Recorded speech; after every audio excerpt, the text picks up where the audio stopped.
Hello and welcome to Talk Motivation with your host Elvis Eckardt, former pro athlete turned business owner, motivating you to achieve personal growth, form new habits, and find happiness in your career and life. Without further ado, let's jump right into today's episode.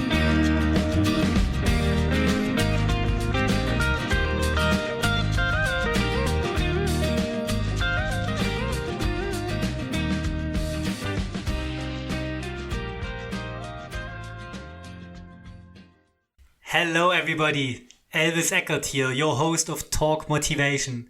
So glad you joined us on this week's show. I can't believe that it's already the 9th episode. I started the podcast when we first went into isolation here in the UK in April and really enjoy bringing episodes to you which give you, well, hopefully, some food for thought. Make sure to visit our website www.elvis-eckert.com/podcast where you can subscribe to the show on Spotify, iTunes, Google Podcasts and other sources so you'll never miss a show. While you're at it, if you found value in the show, I'd appreciate a rating on iTunes, or if you'd simply tell a friend about the show, that would be appreciated too. This week's topic on the podcast, intent, a small word with big meaning. Most of us think of intent as a kind of sort of thing. You intend to go on vacation, but you really don't do much about it. Or you intend to go to the market, but some other errand got in the way. Or you intend to ask your boss for a raise, but you got cold feet and chickened out. Which is a waste of a valuable tool really, for in truth, intent is a powerful, dynamic mechanism. It's not just wishful thinking, it's a determination to act in a certain way really. Intent is so powerful that it can alter the outcome of supposedly neutral scientific experiments. For example, there's a well-known effect in psychology called the observer effect, or you might have heard of the expectancy effect. To put it in simpler terms, it's basically a researcher's hope or their intent for what an experiment may reveal impacts the outcome. So if a researcher expects or intends the experiment to show improvement in an area, it more likely will show improvement. And if the researcher expects or intends, on the contrary, the experiment to show lack of improvement in an area, it more likely will show lack. Now, how that works is still a bit of a mystery, although it is most easily understood through the workings of energy, really. We are, after all, bundles of electronic energy constantly transmitting in ways that are measurable and thus impacting each other. But the observer expectancy effect is why researchers came up with the double-blind method of conducting experiments, where neither the researcher nor the subjects in a clinical trial for a new drug, for example, know who's getting the drug, the real thing, and who's getting a placebo, like a sugar pill. Which is why I want to pose this question to you today. Do you know where your intent is? Is your intent for a new job, a raise, a vacation, a car, in the land of kind of, sort of? Or are you recognizing in full consciousness the immense power of intention and putting it to use for your goals and dreams? When we speak about intention, there are two questions which we can ask ourselves to determine how conscious we want something. The first question, you probably already guessed it, is how badly do you want it? Or do I want it? If intent is a determination to act a certain way, then the first thing to figure out is how badly do you want that thing you want. Because determination requires passion and perseverance, and there's no way you're going to have passion and perseverance if you don't want something pretty badly. You know the difference. You can want as in, that would be nice, or you can want as in, gotta have it no matter what it takes. It's only the gotta have it no matter what it takes that can fuel a determination to act. The gotta have it or be it or do it is what lies behind the achievements of all the world's greats, the Michael Jordans, the Steve Jobs, the Bill Gates, the Jeff Bezos, etc.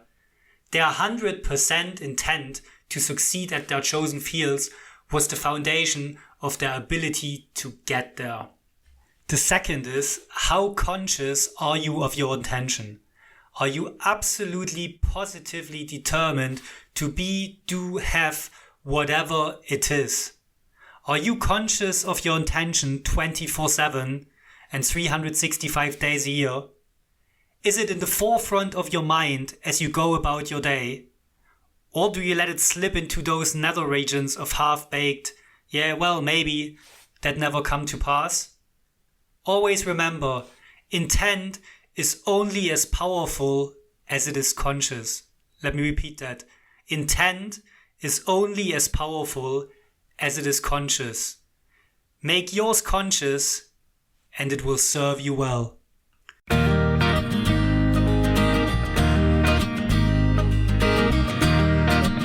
You are listening to Talk Motivation, the podcast where you get your weekly dose of motivation. Now back to your host, Elvis Eckardt.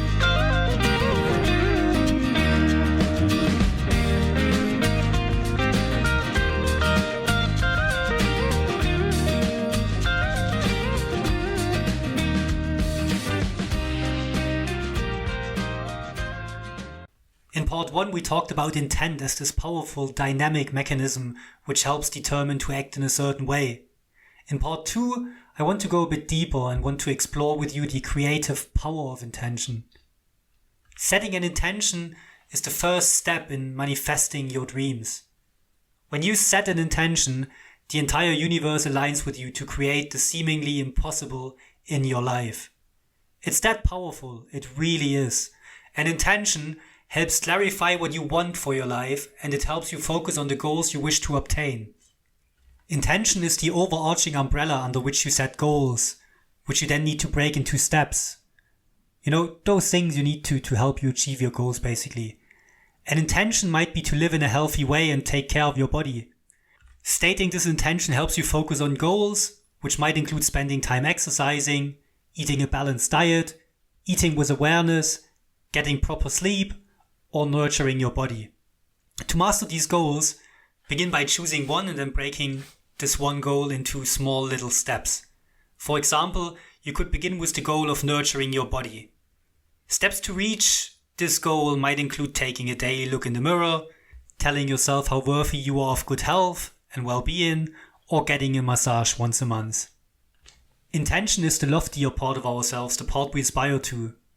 Some intentions are to help other people live a happy life, to live authentically, to live with integrity, to have wealth and abundance, to feel valued and loved, or to live a spiritual centered life.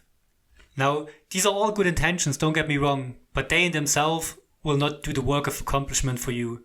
That's where goals come in. However, goals alone are not enough either. Goals require right intention for them to have a higher purpose.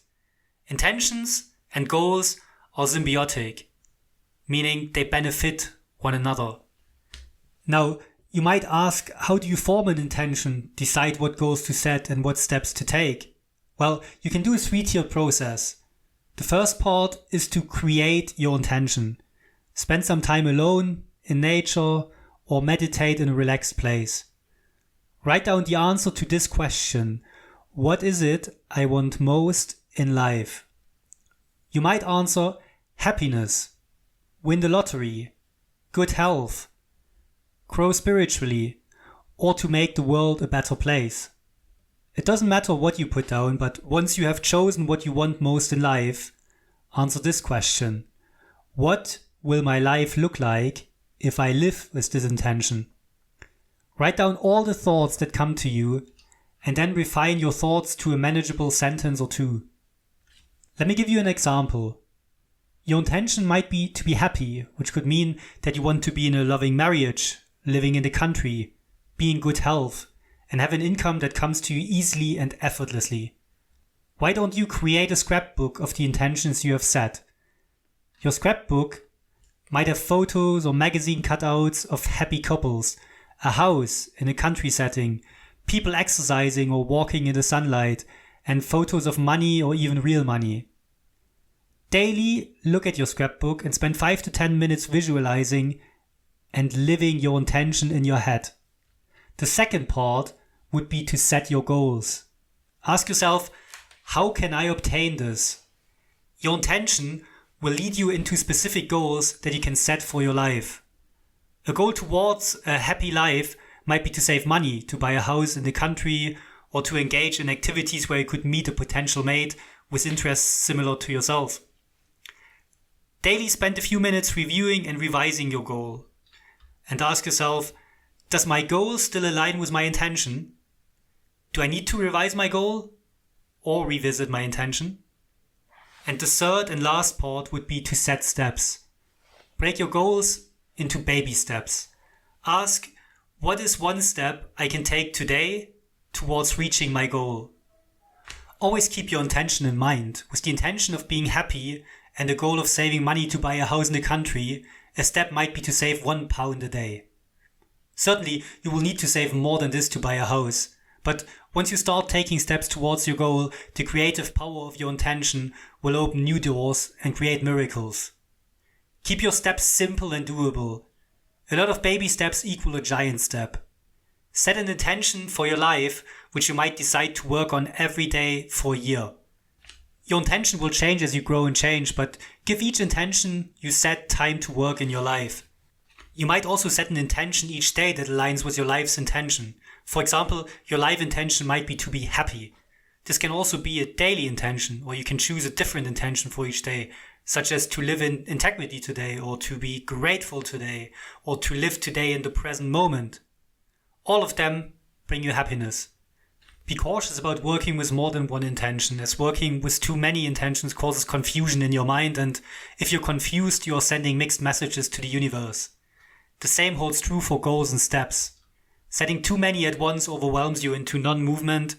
By daily visiting, reviewing and revising your intention, by daily setting or resetting an intention for your life and an intention for that day, you will begin to see the changes you once only dreamt about. Living with intention is using a creative and powerful force to manifest the best for your life and your family, and also for the world. Now we talked so much about intent and intention. Please remember that it's all good and nice to have intention, but what counts is action. Turn your intention into action and you are on a winning path. Wayne Dyer famously said, "Our intention creates our reality." And on this note, I want to finish this week's episode. Thanks for listening to Talk Motivation. If you enjoyed this week's episode, please share the love and let your network know about it. Don't want to miss any episode in the future?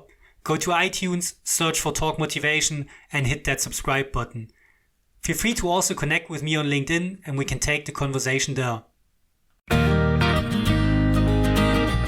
Thank you so much for listening to this episode of Talk Motivation with your host, Elvis Eckardt. To listen to this episode again and to find previous episodes, search Talk Motivation on Spotify, Apple Podcasts, or Google Podcasts. Sayonara, muchachos!